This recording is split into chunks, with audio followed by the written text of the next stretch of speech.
What do you get when you cross a religious doomsday prophecy with an extreme obsession for UFOs? Two things. One, a disastrous after effect that will inevitably shock the world. And two, an amazing fucking album inspired by these events. Hey guys, what's up? It's your boy from Down Under, Daydream Deluxe, and I want to apologize for the lack of content for the last month. Unfortunately, I've been going through a lot of shit up here. Your boy's got bad brains, and not the awesome punk rock band from the 1980s kind of bad brains. They're like the negative mental health frame of mind kind of shit. And not only that, I've also gone back to work, and I've been working 12-hour days, and holy shit, it has been doing numbers on me. I've been roughly working around 48 hours a week, and I need the money, but holy shit, just give me some time to actually make some more video content. But luckily, that's exactly what I'm doing. I've got a brand new video right here, as you can probably tell. And today we're going to be analysing an amazing record from 2017 by a band called Drab Majesty. They are fucking phenomenal. They're one of the best bands you'll ever see live, trust me on that. So going back to the intro, in regards to a religious doomsday prophecy with an extreme obsession with UFOs, yeah, that shit actually happens, and it wasn't a very good time. I remind you, it's been like 23 years since these said events occurred, but you're gonna find out exactly why all of that happens and how it led up to this particular record, the demonstration. So strap yourselves in. I also want to give you guys a really big heads up, because if you didn't really read the title at the beginning, there's some pretty disturbing shit going on leading up to the analysis of the album. So I'm going to give you one last warning, because it's going to get fucking bizarre. But all that aside, let's get into it.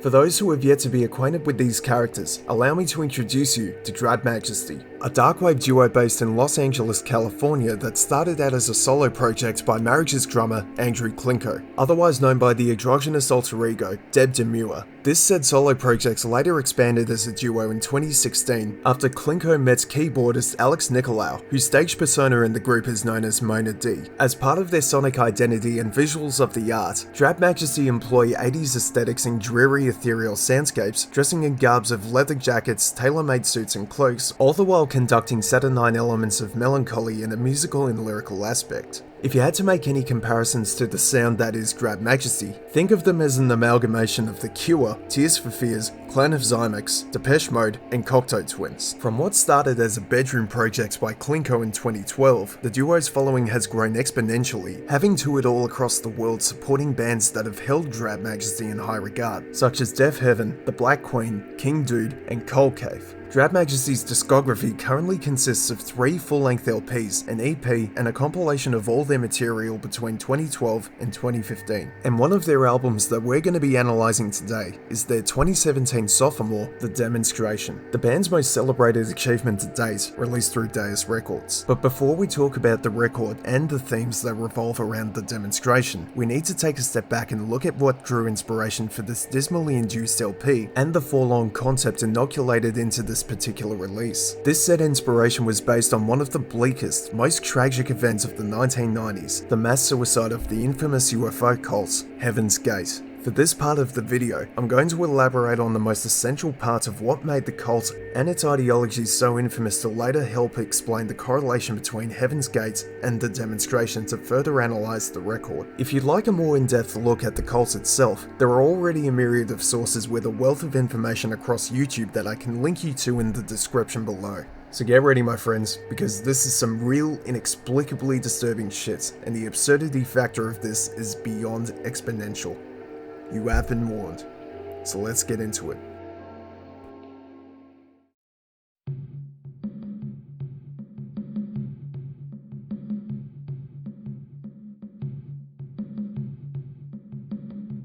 Heaven's Gate, formerly known as Human Individual Metamorphosis, was a religious millenarian cult founded in 1974 by Marshall Applewhite and Bonnie Nettles. The former was a music teacher who was later fired after having an affair with a male student of his, which ultimately led to a divorce between him and his wife of 16 years. The latter, on the other hand, was a nurse, and there have been many stories regarding how Applewhite and Nettles had met. One source claims that he was visiting a friend in the hospital that Nettles was working in, and the other says he was a patient of Nettles in an asylum.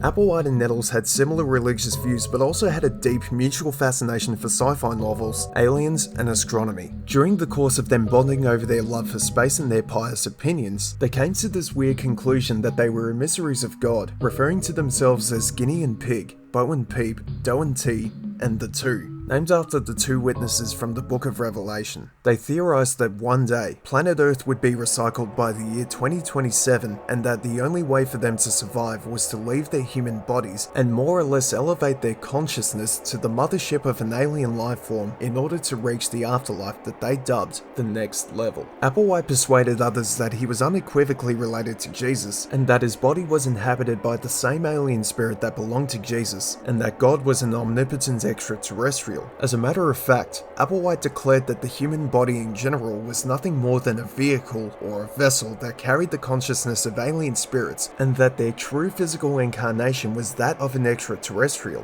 When people came to learn more about Applewhite and his teachings, he would be dismissed like every other cult leader with apocalyptic ideologies, a deranged and manipulative con man with a messiah complex in denial of his own insanity. But you have to know me. You have to trust me. You have to believe me. Some can know me now. Some can even know me for the first time when they see this tape and say, I don't know what there is, but there's something in my head that makes me know that fellow.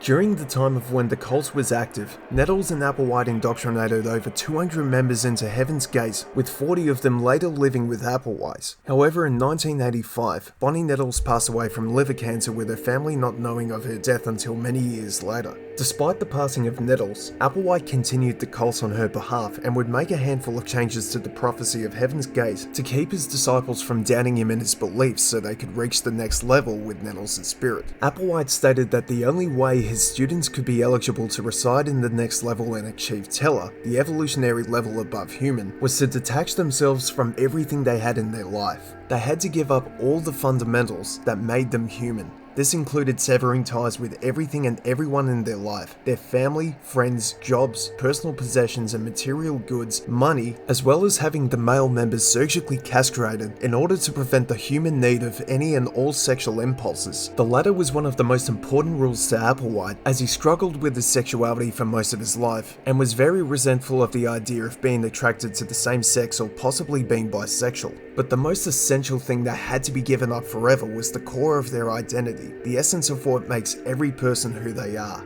Their names. All of the cult members had to abandon their entire birth name and were christened by Applewhite with names that ended with Odie, and they would all reside with Applewhite in a mansion in Rancho Santa Fe called the Monastery. By the mid to late 90s, the occurrence of an exhilarating astronomical event took the world by storm and played a huge part in what made Heaven's Gate one of the most notorious cults in history. In 1995, a large comet was sighted by two astronomers, Alan Hale and Thomas Bopp, whose surnames were used to name this remarkable discovery, the Hale-Bopp Comet. It wasn't until 1997 when it grew closer to Earth's orbit, becoming brighter over time and more visible to the naked eye.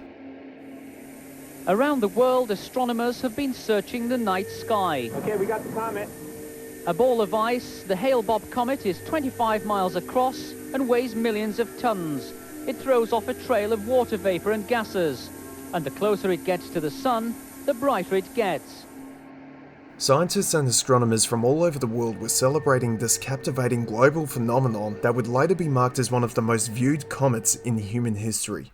Unfortunately, this also served as a precursor to one of the darkest, most tragic affairs to occur in the 90s, and possibly the whole of the 20th century. When Marshall Applewhite came to learn about the Hale-Bopp Comet, he prophesied to his followers that it was a sign, that there was an alien spaceship hiding behind the tail of the comet that would help them ascend to a higher astral plane, and that the only way they could make it on board was to take their own lives. So on the 19th of March in 1997, the members videotaped their final goodbyes, expressing their excitement about reaching the next level. They never believed that what they were doing was considered suicide, but they were rather exiting their vehicles in order to ascend to the afterlife. None of them were even remotely scared about the idea of them dying, and each of them gave a very optimistic output on the group leaving Earth together. To prepare for the ritual, they all sported the same haircuts, wore matching black tracksuits with patches on the arms saying Heaven's Gate, Away Team, and a pair of 1993 Nike Decades. When one of the ex-members, Rio D'Angelo, was made aware of what the cult was about to do, he drove up to the monastery to check up on them and hopefully talk them out of killing themselves.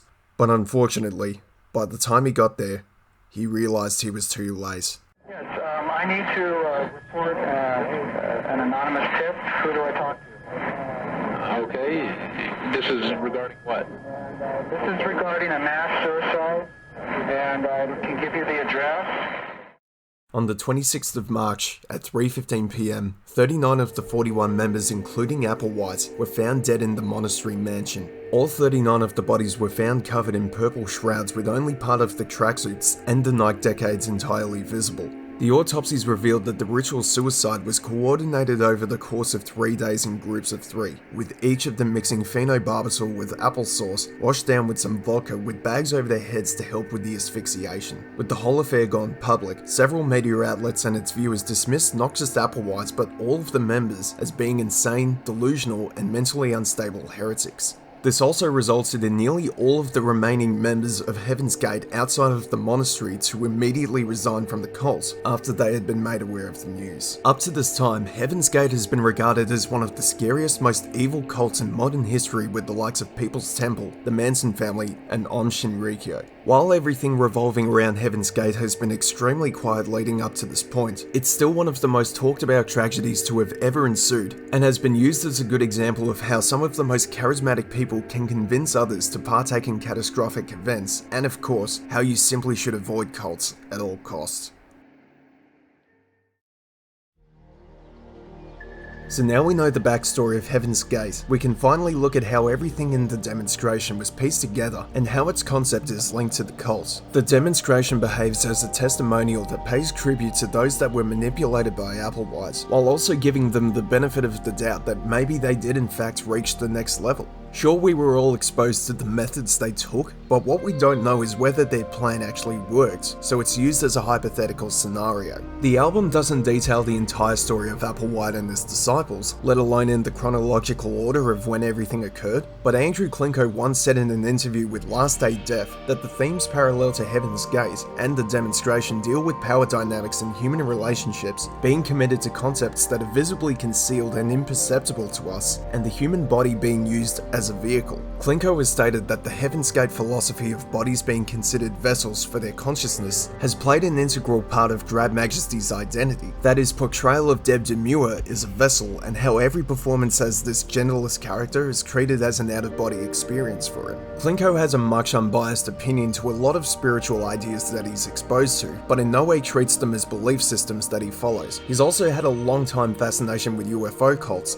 and the demonstration wasn't the only time he had ever released a record with a similar outline. It just so happens that Drab Majesty's debut self-release EP, Unarian Dances, was named after the Unarian Academy, a religion founded in 1954 whose dogmatic ideas revolve entirely around UFOs. It seems that for the most of it, instead of scorning Applewhite like many have done since the affairs in 1997, Klinko is shown to be sympathetic for him and his 38 affiliates. I definitely take an empathetic view of cults. There's something really special about them and how dedicated they are. I don't believe they're just these lost souls looking for some kind of self-help salvation. I think it's something a lot more beautiful than that.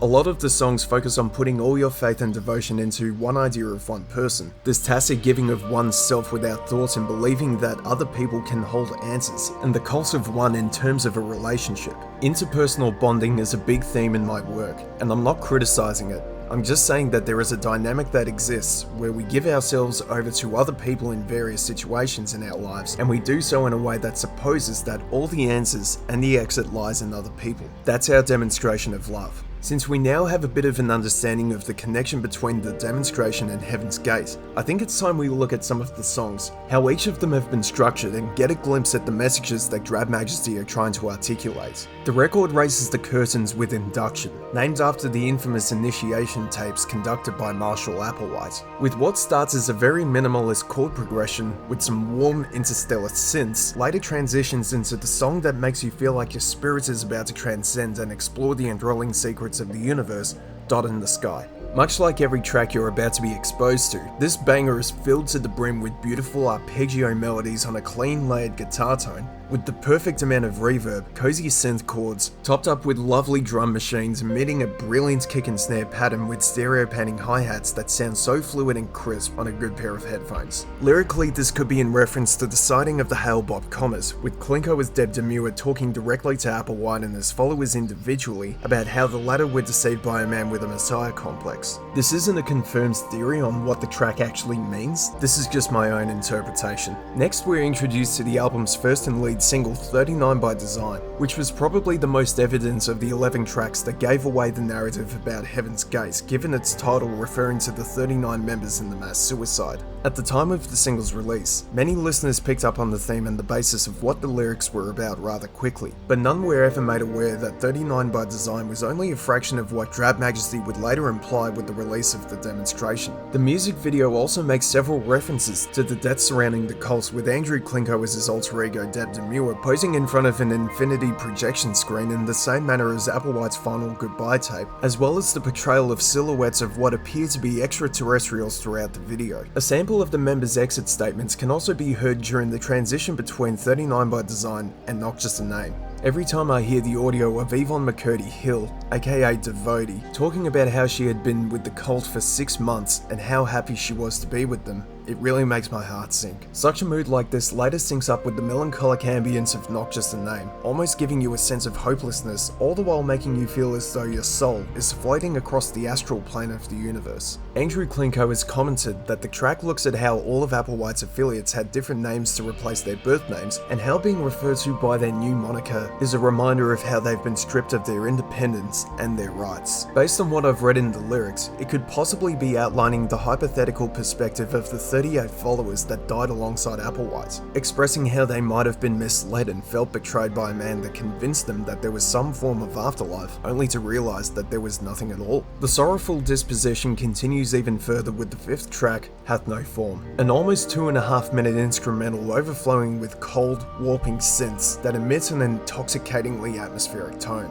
For what you could say serves as an interlude, Hath No Form gives you the sensation of being at some otherworldly funeral somewhere in the deep reaches of space. For me, this translates as a moment of silence to remember and pay respects to all the 39 members, including Applewhite. The man might have been vilified as a monster by most when the news broke out around the world, and while I definitely don't condone any of the things that he did to his 38 disciples, there's a chance that he was just as lost as all of his associates and was just crying out for help. The resentment of his own sexuality and the assumption of suffering from schizophrenia and depression could very well have played a major part in the establishment of Heaven's Gate. This is in no way a psychoanalysis of Applewhite, this is just my own perception of how other listeners in Drab Majesty could potentially be looking at him. But if you want my honest opinion on what I think of Applewhite, let's just say that he serves as a firm reminder as to why I'm happy being an atheist. But I mean, cutting your nuts off just so you can get to the afterlife? Bro, seriously, what the fuck? But let's get back into the analysis of these songs. The melancholia, however, is turned down a notch with some more upbeat approaches on the record, with Too Soon to Tell being the first of the bunch.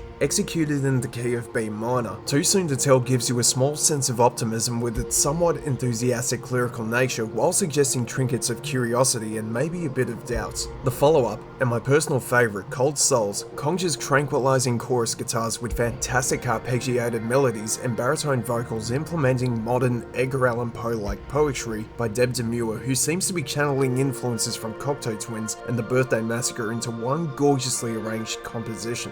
Not to mention the reverb on this, the reverb.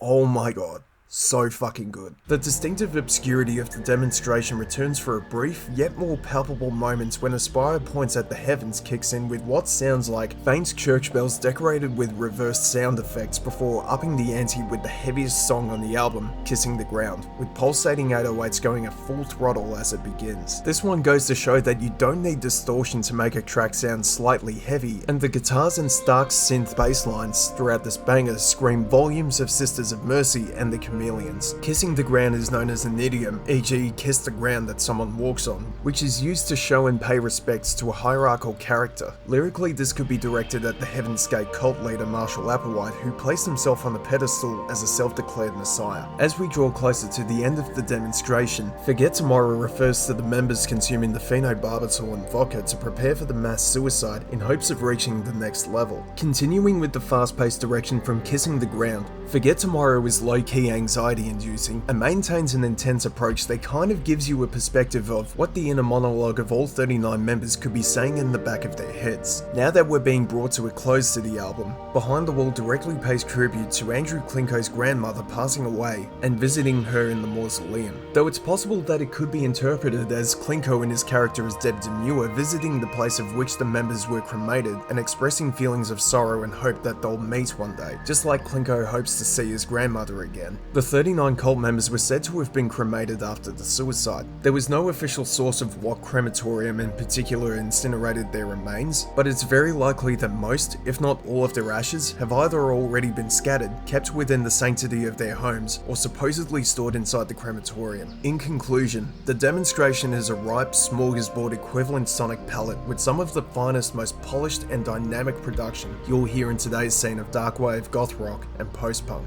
You all know there's an abundance of fluorescence 80s sounding records in vaporwave, synthwave, and just about every other genre you can think of that can capture a fluent, nostalgic tone, but believe me when I say, this is one of the most 80s sounding albums of this century so far. Each song has its own unique sonic fingerprint and captures a serene aura of potent and dreamy futuristic textures that are impossible to be left unnoticed by anyone. But of course, the credit should not be singled out to just Andrew Klinko and Alex Nicolau. The ominously ethereal and secular-induced production quality and mixing of the demonstration wouldn't have been made possible if it weren't for Josh Eustace of Telefon Tel Aviv, The Black Queen, and Pussifer, who has been good friends with Klinko for a number of years. The demonstration may be a narration of the tragedy of Heaven's Gate, but I think the most vital message that Drab Majesty are conveying to the listener is that your individuality does not belong to anyone but you. How you must never fall prey to people like Marshall Applewhite, not just those that are religious zealots, but anyone that emanates such toxic demeanors onto others. Your autonomy is the most valuable possession you have in your life, and allowing anyone or any method of conformity to take it away from you